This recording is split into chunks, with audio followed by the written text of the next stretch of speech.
Hello everyone. In the previous lecture, we have discussed this how the ovule is formed and what is the structure and which is a name different structure of ovule.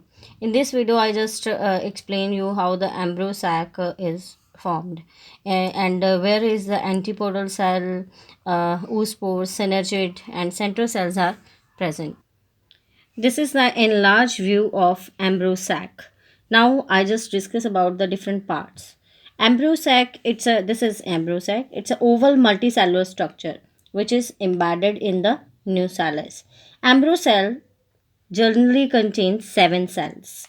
One large central, this one is the central cell, 3 micropial, here is the micropial, and 3 chalazion cells.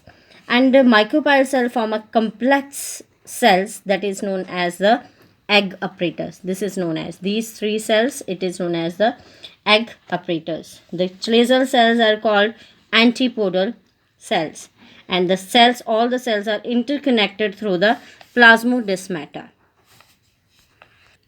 Now I'll explain you the egg apparatus. It is a grouping of 3 micropial cell of embryo sac. The cells are arranged in the form of triangle with the middle oospores. This is the enlarged view. This is the oospore that is known as the female gamete, and 2 sides that is known as a synergid cell. Synergid cell have a number of role. It absorb the nourishment from the nucellus and it secrete chemoactively active substance from its filiform apparatus for guiding pollen tube and acting as a shock absorber for ingrowing pollen tube, forming seat for pollen tube discharge.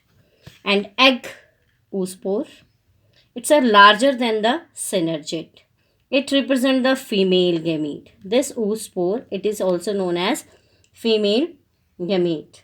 Wall is thick toward the micropial side. The wall of this is it's a thin towards the broad chalazial part, and cytoplasm is dense at the chalazial side.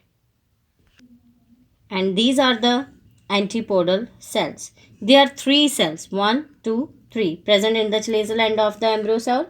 Antipodal cells vary in shape and size. They become multinucleated due to endopolyploidy. The cells possess a number of enzymes, starch, lipids, and protein. Antipodal cells are vegetative cells of embryo sac, and these are mainly active part in absorbing nourishment from the nucellus.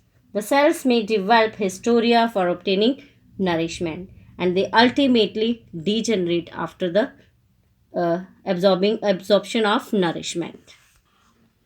Now come to the secondary nucleus. This is also known as the central cell.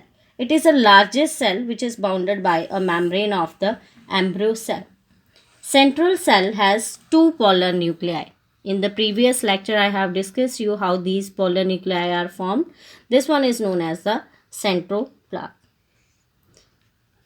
In this, the central cell, it mainly contains 2 nuclei, and then after that, the 2 polar nuclei fuse in the center to form a single diploid secondary or fusion nucleus. And it is the only diploid structure in the embryo sac, which later give rise to a primary endosperm cells. Now, I just differentiate the male gametophyte with the female gametophyte. Male gametophyte, it develops from the microspore or pollen grain. It is not retained inside the microsporangia. Development occur in 2 stages. One is pre-pollination and post-pollination. Male gametophyte come out from the confine of microspore. Growth of male gametophyte is completed over the female reproductive organ and meant for sending the male gamete into the female gamete. It has 3 cell structure. One is tube cell and 2 is male gametes. After fertilization, the remains of male gametophyte degenerate. Now come to the female gametophyte. It forms from the megaspore. It is retained permanently inside the megasporangium. Development is completed in a single stage of fertilization. It remains within the confines of megaspore. Growth is completely in situ. It has 7 cells, 3 antipodal, 1 is central cell. These are antipodal, 1 central, and 1 is the oospore or 2 synergid cell. All cells are not essential. Oospores and central cell are involved in the double fertilization. Only one synergid receive the pollen tube. Antipodal cells may be ephemeral and help in the absorption of nourishment. After fertilization, there is active growth of endosperm and embryo. In next lecture, I'll just discuss about the pollination and its different type. Thanks.